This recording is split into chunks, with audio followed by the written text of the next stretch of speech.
سیدنا و مولانا محمد وعلی آلہ وصحبہ وبارک وسلم۔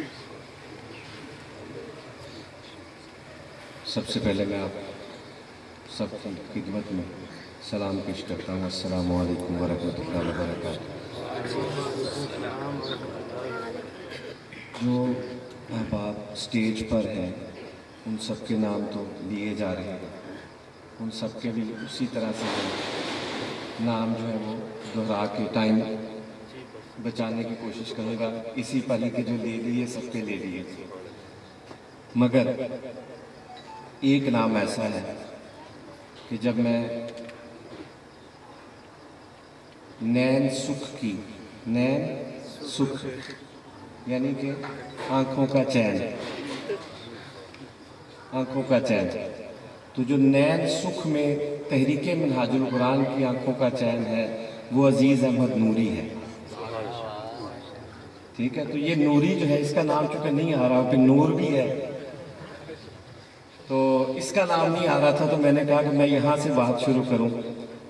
کوئی مجھے اب یاد نہیں ہے، محترم انجینئر غلام فرید صاحب تشریف فرما ہے، مجھے لگتا ہے کہ 25 سال بعد میں اس علاقے یعنی کہ اس دھرتی پر جو ہے میں دوبارہ کسی تقریب میں حاضر ہوا ہوں، ایسے انجینئر صاحب تقریباً 25 سال بعد۔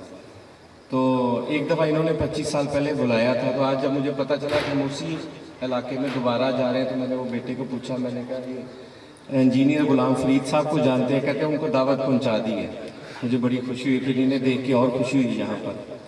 تو یہ بات جو ہے نا میں نے اس لیے عرض کر دی پہلے سے کہ ہم سب جب بھی کسی جگہ کوئی بیج پھینکا ہوتا ہے تو پھر اس کے پھل کا انتظار ہوتا ہے کہ پھل کب لگے گا اس کے بعد۔ تو 25 سال پہلے بیج پھینکا تھا تو نوری صاحب کی شکل میں پھل نکلا ہے۔ تو یہ اللہ کا شکر اور احسان ہے کہ تحریک منہاج القرآن کا پودا جو ہے نا وہ یہاں پہ لگا ہے، اور آسن صاحب جو ہیں وہ آپ کی محبت میں اپنا گاڑی چھوڑ کے یہاں پہ پہنچ گئے آپ کے پاس۔ یعنی ساری زندگی ان کے دادا جی نے جہاں وقت گزارا، ان کے ابا جی نے جہاں سفر کیا اور وقت گزارا، اور انہوں نے جو ہے وہ بستی ہی بدل لی۔ انہوں نے کہا کہ اب نوریوں سے محبت ہو گئی ہے تو ہم بھی ادھر چلے جائیں۔ یہ باتیں میں نے اس لیے کر دی کہ وہ اصل میں نے اس موضوع کی طرف نہیں جانا جو موضوع حافظ صاحب نے بیان کرنا ہے، جو آسن اویس صاحب نے بیان کرنا ہے۔ میں نے یہی تک رہنا ہے۔ میں نے آپ کو سب کو شکریہ ادا کرنا ہے، مبارکباد دینی ہے۔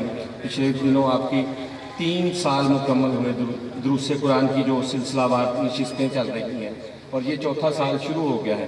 اور 4تھا سال جب شروع ہو رہا ہے تو یہ حضور شیخ الاسلام کے ماہ سے شروع ہو رہا ہے، فروری کے ماہ سے شروع ہو رہا ہے۔ تو یہ بھی ہمارے لیے جو ہے وہ ایک مبارکباد کی باعث ہے۔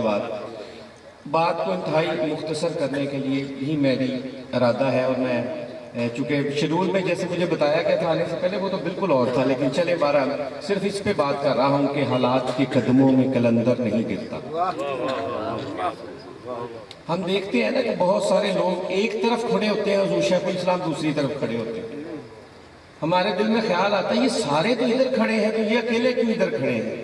کیونکہ ادھر جو کھڑے ہوتے ہیں، جیسے پیر اشفاق صاحب فرما رہے تھے نا، جو ادھر کھڑے ہوتے ہیں وہ دنیا والوں کے ساتھ کھڑے ہوتے ہیں، اور جو ادھر کھڑے ہوتے ہیں دوسری طرف جو اکیلے کھڑے ہوتے ہیں، نظر اکیلے آتے ہیں مگر وہ مصطفیٰ کریم کے گھرانے والوں کے ساتھ کھڑے ہوتے ہیں۔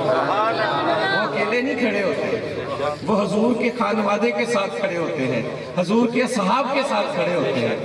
وہ وہاں پر بھی ان کی وکالت کر رہے ہوتے ہیں، شرازی صاحب نے بھی کہا نا، وہ وکالت بھی کر رہے ہوتے ہیں جب صحابہ کی ضرورت ہوتی ہے، اور وہ ادھر کھڑے ہوتے ہیں جب بات آئے ان کے گھرانے کی تو پھر اس کی پاسداری بھی کر رہے ہوتے ہیں۔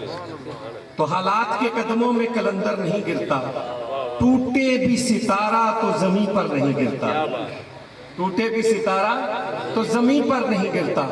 جن کا اونچا مقام ہوتا ہے نا وہ کبھی نیچے بھی باتیں نہیں دیکھتے اور چھوٹی باتوں کی طرف نہیں دیکھتے اور نیچے نہیں آ کے گرتے۔ بعض لوگوں کو ہم دیکھتے ہیں وہ بس تھوڑی سی کسی بات کے لیے، کسی خواہش کے لیے، کوئی عزت کے لیے، کوئی پیسے کے لیے، کوئی مال کے لیے، کوئی کسی چیز کے لیے وہ بس کہیں کا کہیں پہنچ جاتا ہے۔ مگر یہ شان اللہ رب العزت نے حضور شیخ الاسلام کو دی ہے کہ وہ فرماتے ہیں کہ پوری کائنات کا مال بھی اگر ایک طرف آ جائے تو پھر بھی طاہر القادری کا جوتا کوئی نہیں خرید سکتا۔